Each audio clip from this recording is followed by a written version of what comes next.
KPCC അധ്യക്ഷൻ പറയുന്നത് എല്ലാ തർക്കങ്ങളും ഹൈക്കമാൻഡിന് വിട്ടു എന്നുള്ളതാണ്. അപ്പോൾ 3 നേതാക്കളുടെ അവകാശവാദത്തിനപ്പുറം തർക്കത്തിലേക്ക് തന്നെ കാര്യങ്ങൾ പോയിട്ടുണ്ടായിരുന്നു എന്നതുകൂടി അദ്ദേഹം സ്ഥിരീകരിക്കുന്നുണ്ട്. ഒരു വേള മുഖ്യമന്ത്രി ആക്കിയില്ലെങ്കിൽ മന്ത്രിസഭയിലേക്ക് പോലും ഇല്ല എന്ന് VD സതീശൻ പറഞ്ഞു എന്നുള്ളതാണ് പുറത്തുവരുന്ന വാർത്തകൾ. എന്തായാലും ആ തർക്കത്തിനൊടുവിലാണ് സമവായത്തിലെത്താതെ തീരുമാനത്തിലെത്താനാകാതെ ആ ചർച്ച പിരിയേണ്ടി വന്നത്. ദീപാദാസ് മുൻഷിയുടെ പ്രതികരണം കൗതുകകരമാണ്. 23 വരെ സമയമുണ്ടല്ലോ, അതിനോടകം തീരുമാനിച്ചാൽ മതി എന്നുള്ളതാണ് അവർ പറയുകയും ചെയ്യുന്നത്. ഇപ്പോൾ സണ്ണി ജോസഫ് വീണ്ടും പ്രതികരിക്കുന്നുണ്ട്.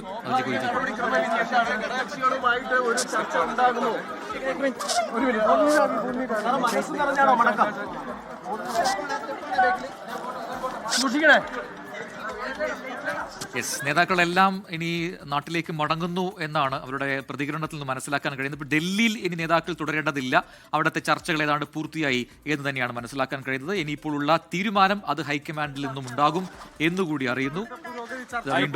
ഹൈക്കമാൻഡ് ഉചിതമായ തീരുമാനങ്ങളും നടപടികളും സ്വീകരിക്കും. എന്നെ പോകാൻ അനുവദിക്കുന്നതിന് പ്രത്യേകം നന്ദി.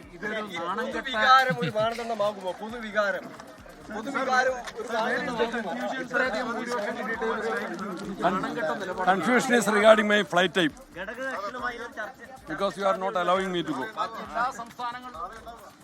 മാധ്യമപ്രവർത്തകരോട് പറയുന്നു ഫ്ലൈറ്റിന് ടൈമായെന്ന് പറഞ്ഞു. അപ്പോൾ നേതാക്കളെല്ലാം മടങ്ങുകയാണ്, കേരളത്തിലേക്ക് വരികയാണ്. അതിൽ ഏറ്റവും പ്രധാനപ്പെട്ട കാര്യം എനിക്ക് തോന്നുന്നു, മാധ്യമങ്ങൾക്ക് മുന്നിൽ എല്ലാവർക്കും ഒരേ സ്വരമുണ്ട്. പക്ഷേ അകത്ത് നടന്ന ചർച്ചയിൽ കൃത്യമായ നിലപാടുകൾ പറയുന്നു. ആ നിലപാടിൽ നിന്ന് പിന്നോട്ട് പോയിട്ടില്ല ഈ പറയുന്ന 3 പേരും എന്നാണ് മനസ്സിലാക്കാൻ കഴിയുന്നത്. അതുകൊണ്ടാണ് കൃത്യമായൊരു തീരുമാനത്തിലേക്ക് എത്താൻ ഹൈക്കമാൻഡിന് കഴിയാതെ പോകുന്നു. പക്ഷേ മാധ്യമങ്ങളോട് പറഞ്ഞ ചില പ്രതികരണങ്ങളിലേക്ക് നമുക്ക് ഇനി പോകാം.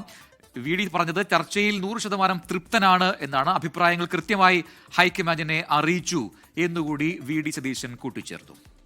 ഹൈക്കമാൻഡിനൊരു പ്രൊസീജിയർ, ഒരു പ്രോസസ്സും ഉണ്ട്. ഏത് സ്ഥലത്താണ് ഇത്രയും വേഗത്തിൽ ഇത്രയും കാര്യങ്ങൾ നടന്നിട്ടുള്ളത്? ഏത് സ്റ്റേറ്റിലാണ് നടന്നത്? ഏത് പാർട്ടിയുടെ അതിലാണ് ഇത്രയും സ്പീഡായിട്ട് ഈ പ്രോസസ്സ് നടന്നിരിക്കുന്നത്? നിങ്ങൾ അസ്വസ്ഥരായില്ല. അത് കാരണം ഒരു പാർട്ടിയുടെയും ഇത്ര വേഗത്തിലും ഇത്ര സ്പീഡിലും ഈ പ്രൊസീജിയർ നടന്നിട്ടില്ല. ഒരു വൈകലും ഇക്കാര്യത്തിൽ ഉണ്ടായിട്ടില്ല. ഇനി അവിടെ നിന്ന് ഡിസിഷൻ പ്രഖ്യാപിക്കേണ്ട കാര്യമുള്ളൂ. 100%. അച്യുതൻ ഡൽഹിയിൽ നിന്നും ചേരുകയാണ്. അച്യുതൻ, 3 മണിക്കൂറിലധികം നീണ്ട ചർച്ചയായിരുന്നു. മാധ്യമപ്രവർത്തകരോട് എല്ലാം ഒരേ സ്വരത്തിൽ പറഞ്ഞു, അഭിപ്രായങ്ങൾ പറഞ്ഞു. ഇനി ഹൈക്കമാൻഡ് തീരുമാനിക്കട്ടെ എന്ന് നേതാക്കൾ പറയുമ്പോൾ പോലും ചർച്ചയിൽ വ്യത്യസ്ത സ്വരമുയർന്നു. തർക്കമുണ്ടായി എന്ന് KPCC അധ്യക്ഷൻ തന്നെ സ്ഥിരീകരിക്കുന്ന സാഹചര്യവും ഉണ്ടായിരുന്നു. ഇനിയിപ്പോൾ ഹൈക്കമാൻഡിന്റെ അന്തിമ തീരുമാനത്തിനായുള്ള കാത്തിരിപ്പിലാണല്ലേ? അസിത, തീർച്ചയായിട്ടും. അതായത് സമവായമായില്ലെങ്കിലും ഡൽഹിയിലെ ചർച്ചകൾ അത് പൂർത്തിയായി എന്ന സൂചന തന്നെയാണ് നേതാക്കളിൽ നിന്ന് ലഭിക്കുന്നത്. അതായത് ഇനി ഡൽഹിയിലേക്ക് വരേണ്ടി വരില്ല. നിലവിൽ ഒറ്റയ്ക്കും അവരുടെ അഭിപ്രായങ്ങൾ ഹൈക്കമാൻഡിനെ അറിയിച്ചിട്ടുണ്ട്. കൂട്ടായ ചില കൂടിക്കാഴ്ചകളും ഇതിന്റെ ഭാഗമായി ഉണ്ടായി. നേതാക്കൾ അവരുടെ, പ്രത്യേകിച്ച് VD സതീശനും രമേശ് ചെന്നിത്തലയും KPCC പ്രസിഡന്റ് സണ്ണി ജോസഫും KC വേണുഗോപാലും ഇതുമായി ബന്ധപ്പെട്ടിട്ടുള്ള അവരുടേതായ നിലപാടുകൾ അത് ഹൈക്കമാൻഡിനെ അറിയിച്ചു കഴിഞ്ഞു. ഇനി ഹൈക്കമാൻഡ് ആയിരിക്കും ഈ പ്രശ്നങ്ങൾ, അതായത് കുരുക്കു പിടിച്ചു കിടക്കുന്ന ഈ പ്രശ്നങ്ങൾക്ക് ഒരു പരിഹാരം കണ്ടുകൊണ്ട് മുഖ്യമന്ത്രി ആരാണെന്ന് തീരുമാനിക്കുക. അവിടെ ഏറ്റവും പ്രധാനപ്പെട്ടത് അല്ലെങ്കിൽ ഏത് മെരിറ്റിന്റെ അടിസ്ഥാനത്തിലായിരിക്കും ആ മുഖ്യമന്ത്രിയെ തീരുമാനിക്കുക എന്നുള്ളതാണ്. VD സതീശനാകട്ടെ, അദ്ദേഹം പറയുന്നത് ഈ തെരഞ്ഞെടുപ്പിൽ അദ്ദേഹത്തിന്റെ നേതൃത്വത്തിന് ഒരു വലിയ പങ്ക് തന്നെയുണ്ട്. അദ്ദേഹം പ്രവചിച്ച പല കാര്യങ്ങൾ, പ്രത്യേകിച്ച് 100-ലധികം സീറ്റ് നേടും എന്നുള്ള പ്രവചനം, ഒപ്പം തന്നെ 1 ഡസനോളം മന്ത്രിമാർ പരാജയപ്പെടും എന്ന തരത്തിലുള്ള പ്രവചനങ്ങൾ, ഇതെല്ലാം തന്നെ തനിക്ക് വ്യക്തമായി അറിയാമായിരുന്നു. അപ്പോൾ അത്തരത്തിൽ താൻ നേതൃത്വം വഹിച്ചുകൊണ്ട് മുന്നോട്ട് പോയതാണ്.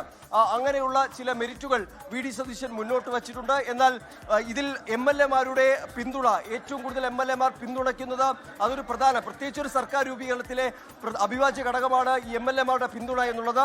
അപ്പോൾ അത് ഒരു മാനദണ്ഡമായി തന്നെ സ്വീകരിക്കണമെന്ന് KPCC അധ്യക്ഷൻ മുന്നോട്ട് വെച്ചതായിട്ടുള്ള വിവരങ്ങളും നമുക്ക് ലഭിക്കുന്നുണ്ട്. എന്തായാലും ചർച്ചകൾ ഡൽഹിയിൽ പൂർത്തിയായി.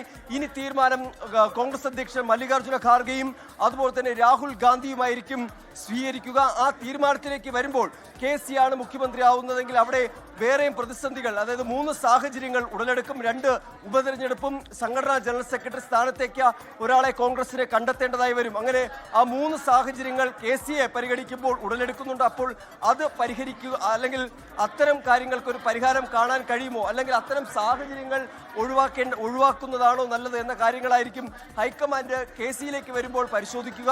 അല്ലെങ്കിൽ ഈ പറഞ്ഞതുപോലുള്ള പൊതുവികാരവും ഒപ്പം ഒപ്പം തന്നെ ഈ ഇത്തവണ കോൺഗ്രസിനെ നയിച്ചതും കണക്കിലെടുക്കുമ്പോൾ അവിടെ വി ഡി സതീശനായിരിക്കും അതിന്റെ മെരിറ്റ് വരിക. എന്തായാലും ഭൂരിപക്ഷ MLA-മാർ അതൊരു പ്രധാന ഘടകമായി തന്നെ നിലനിൽക്കുന്നുണ്ട്.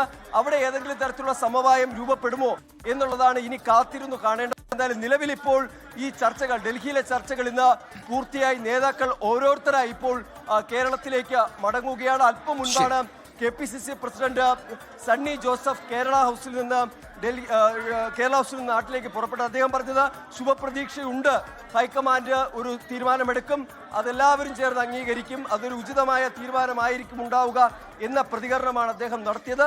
എന്തായാലും ഇനി കാത്തിരുന്നു തന്നെ. കാരണം